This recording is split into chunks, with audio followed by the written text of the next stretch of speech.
What do your content creators think of potentially having to pull back on TikTok? This industry was created around 2011 when we launched, so we're now 14 years in-ish.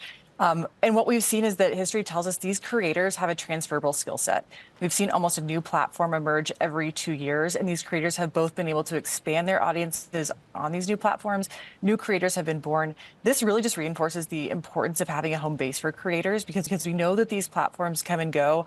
For us, we built the LTK app for them to have a place where they can collect community across all different media platforms and be able to service them in the way that a hospitality business would over the years, regardless of which platform is really in vogue at the moment. Amber, have any of the creators you talk to, work with, and you are a creator yourself in many ways, have they spontaneously exited TikTok, preemptive of any of these concerns? I mean, for example, Tyler Ninja Blevins, he's a Fortnite streamer, 24 million subscribers across other platforms, did pull back, for example, from TikTok originally.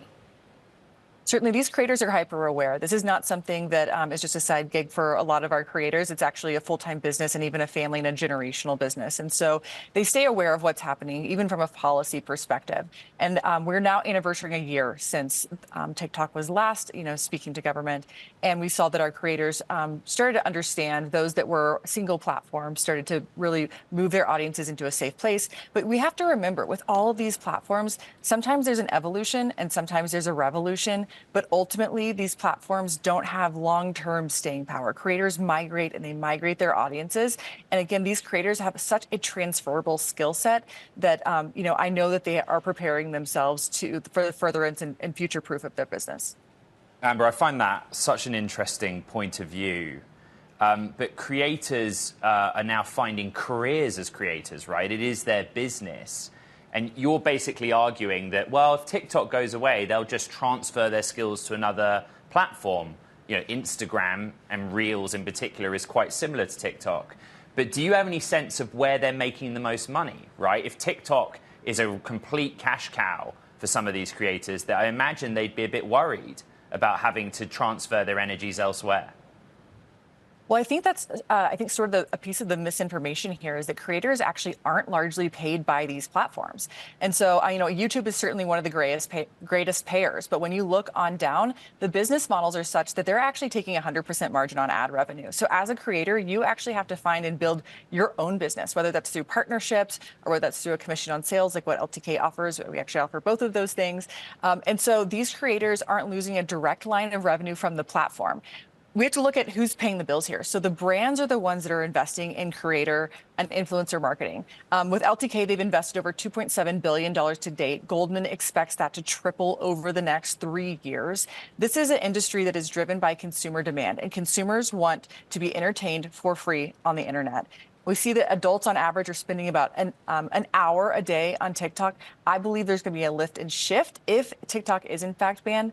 But we have to go back to what Dave was saying in your earlier conversations, which is what we're talking about right now in government is actually a divestiture. So this is much more like what we saw with Hinge in 2020, and Hinge users, continued on. And so I actually expect that, that TikTok users, whether you're a brand, a creator, a consumer, will continue to have access to this platform for a while. Amber, thank you for the explanation on how the business model works. I think our audience will find that very interesting on the creator economy side. And you're right, it's a divest or ban bill. What are you hearing about how people feel about one big tech company buying the TikTok assets? And what are you hearing about the other platforms trying to steal some creator content, right? Like saying, just leave TikTok, come to us. Right.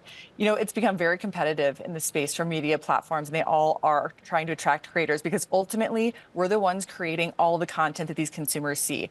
When you look at these platforms, there are various, types of pipes, I would say.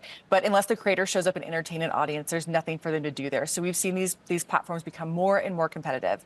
When you talk about who would purchase this platform, certainly in the current regulatory environment, it would have to be a unique player. And I could actually see it being kind of a confluence of players coming together that maybe were even nameless, faceless, and pulling this platform forward. And I think that would be healthy for the ecosystem, for there to be a continued kind of, a difference in kind of who holds the power in this space. on the creator and the brand side. So even since last year, last March, when these hearings first started, the creator industry has come such a long way. So while as when this industry started, our brands were looking at platform by platform, today they're actually logging into platforms like LTK 360, where they're getting full funnel campaign information cross-platform, cross-media, and they're able to understand what they're doing with that one specific creator, whether that's on TikTok, Instagram, YouTube, LTK.